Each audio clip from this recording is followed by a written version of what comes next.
Australia ম্যাচের আগে Bangladesh team আজ অনুশীলনে নেমেছে। আমার ঠিক পেছনেই তারা এই মুহূর্তে অনুশীলন করছে।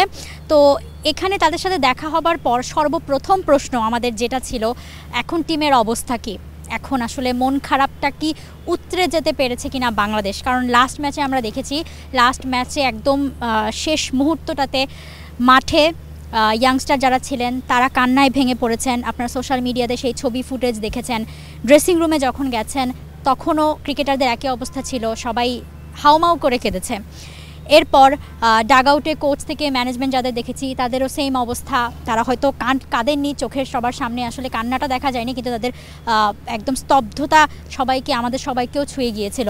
তো এরপর আসলে মাঝখানে একটা দিন গেছে, এরপরে তারা অনুশীলনে। সো একটাই বিষয় জানার ছিল যে বাংলাদেশ টিমের এখন অবস্থা কী।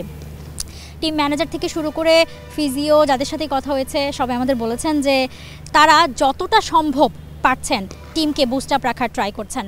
সব মশার বিরুদ্ধে সুরক্ষা দিতে এলো বসুন্ধরা এক্সট্রিম অ্যারোসল, মশার বিরুদ্ধে এক্সট্রিম সুরক্ষা। মাঝখানে যে একদিন ব্রেক ছিল, সেই ব্রেকে তারা একটুখানি রিফ্রেশমেন্টের জন্য বের হয়েছিলেন, একটু হালকা পাতলা ঘোরাফেরা, দাওয়াত, একটু অন্যরকমভাবে তারা সময়টা কাটিয়েছেন। একটা ম্যানেজমেন্ট বলছিল যে আমরা ট্রাই করেছি, যেহেতু আমাদের অনেক ইয়াং প্লেয়ার রয়েছে, তারা আসলে যাতে এটা থেকে উতরে যেতে পারে সেভাবে আমরা রাখার ট্রাই করেছি। প্রেস কনফারেন্সে সোবানা মোস্তারি ছিলেন, তিনি একটা কথা বলেছিলেন যে সেই ম্যাচের পর কেউ আসলে তাদেরকে কোনো নেগেটিভভাবে কোনো কথা বলেনি। ক্যাচটা কেন মিস হয়েছে, কেন এই ফিল্ডিংটা খারাপ হয়েছে, বা কেন এই ভুল ত্রুটিগুলো, বলেছেন যে আমরা নিজেরা বুঝেছি কোথায় ভুল ত্রুটি ছিল, কী ছিল, কিন্তু কেউ আসলে আমাদেরকে সরাসরিভাবে ওই তীক্ষ্ণভাবে কোনো প্রশ্ন বা কোনো সমালোচনা আমাদের করেনি। কেননা ম্যাচের পর থেকে মেয়েদের অবস্থা এতটাই খারাপ ছিল যে তারা লিটারালি হাউমাউ করে কাঁদছিল।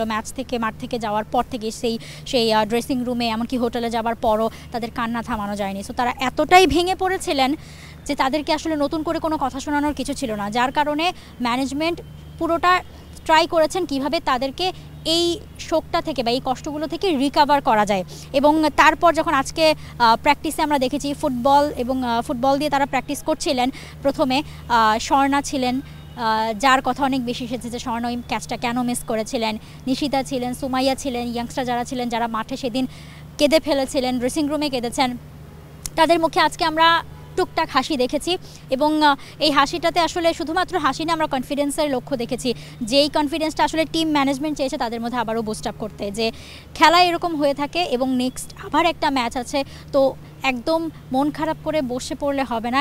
এই মন খারাপকেই শক্তি করে, শোককে শক্তি বানিয়েই এগিয়ে যেতে হবে। সো টিম একদিন রিফ্রেশমেন্টে কাটিয়েছে, একদিন যারা সিনিয়র যারা ছিলেন, আমরা শুনছিলাম যে তারা সিনিয়র যারা ছিলেন তারা জুনিয়রদেরকে বুস্ট আপ করার ট্রাই করেছেন, সাবাস দেওয়ার ট্রাই করেছেন, যে আমরা এই বিশ্বকাপে এমন দলগুলোর সাথে দেখা হচ্ছে আমাদের, যাদের সাথে আমরা সারা বছর কোনো ক্রিকেটই খেলি না, যাদেরকে শুধু আমরা বিশ্বকাপের মঞ্চে এসে যাদের আমরা চেহারা দেখি, সো তাদের সাথেই আমরা খেলছি এবং খেলে একটা ফাইট দিতে পারছি, চ্যালেঞ্জ জানাতে পারছি। এতেই বোঝা যায় যে বাংলাদেশ উইমেন্স টিম প্রোগ্রেস করছে। এবং লাস্ট দিনও যখন পিঙ্কির সাথে আমার কথা হয়েছিল, পিঙ্কিও সেম এই কথাটাই বলেছেন যে যেই ধরনের ফ্যাসিলিটিস যা আমরা পেয়ে থাকি সেখান থেকে যে মেয়েরা এতটা দিতে পারছে বিশ্বকাপের মতো জায়গায় এসে, এটাকে আমরা কোনোভাবেই কম মনে করিনি। এবং এখান থেকে আমরা জানান দিতে চাই যে we can do and we can beat and we can through a challenge to any team. এবং সবচেয়ে বেশি দারুণ আমার যে বিষয়টা লেগেছে, আমরা যখন আজকে ম্যাচের আগে প্রেস কনফারেন্সে ছিলাম, প্রেস কনফারেন্সে বিশাখাপট্টনমের যে ইন্ডিয়ান জার্নালিস্টরা ছিল, ক্রিকইনফো থেকে শুরু করে অনেক মিডিয়ার জার্নালিস্ট ছিল, তারা সবাই অস্ট্রেলিয়ার ক্রিকেটারকে একটাই প্রশ্ন করেছেন, সব প্রশ্নের আসলে মূল একটাই ছিল যে বাংলাদেশ প্রত্যেকটা দলকে দারুণ চ্যালেঞ্জ ছুটছে। এটাতে অস্ট্রেলিয়া টিমের আসলে রিয়াকশানটা কি, এবং অস্ট্রেলিয়া টিমও খুব সময় করেছে যে আসলেই বাংলাদেশ টিম দেখার মতো ক্রিকেট খেলেছে। এবং আপনারা যদি সোশ্যাল মিডিয়া ফলো করে থাকেন, ইন্ডিয়ান প্রচুর জার্নালিস্ট কিন্তু সোশ্যাল মিডিয়াতে বাংলাদেশ টিমকে নিয়ে লেখালেখি করছে, যে তারা একটাই কথা বলছে যে এবারের বিশ্বকাপে যদি কোনো টিমকে নিয়ে কথা বলা উচিত সেটা বাংলাদেশ দল, কেননা দে আর দ্য টিম যারা অন্যান্য সব দলের তুলনায় কম ক্রিকেট খেলার সুযোগ পেয়েছে, কম আন্তর্জাতিক ম্যাচ খেলার সুযোগ পেয়েছে, সেখান থেকে তারা এই বিশ্বকাপে যে ধরনের চ্যালেঞ্জ এবং যে ধরনের ইনিংস, স্বর্ণা, রাবেয়ার এক ইনিংসে এক একজন, কোনো ইনিংসে কোনো ম্যাচে মারুফা জ্বলে উঠছেন, কোনো ম্যাচে রাবেয়া, কোনো ম্যাচে স্বর্ণা, কোনো ম্যাচে সুবহানা। সো এক এক ম্যাচে যে এক একজন জ্বলে উঠছেন, তারা যে টিম হিসেবে খেলছেন, সো এই দলটাকে নিয়ে এই বিশ্বকাপে সবচেয়ে বেশি কথা বলা উচিত। এবং বিশ্বকাপের সবচেয়ে অ্যাগ্রেসিভ এবং সবচেয়ে ইন্টারেস্টিং কোনো টিম থাকলে সেটা বাংলাদেশ। এই কথাগুলো আমার না, ইন্ডিয়ান জার্নালিস্টদের কাছ থেকে আমরা এগুলো শুনেছি।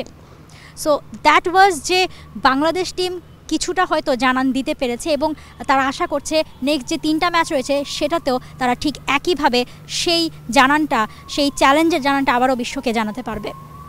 জুহাইরা মৌ, Visakhapatnam, Bharat T Sports. For more updates, subscribe to our YouTube channel and click on the bell icon. Follow us on Facebook and Instagram. Download T Sports app to enjoy exciting games and highlights. Visit tsports.com.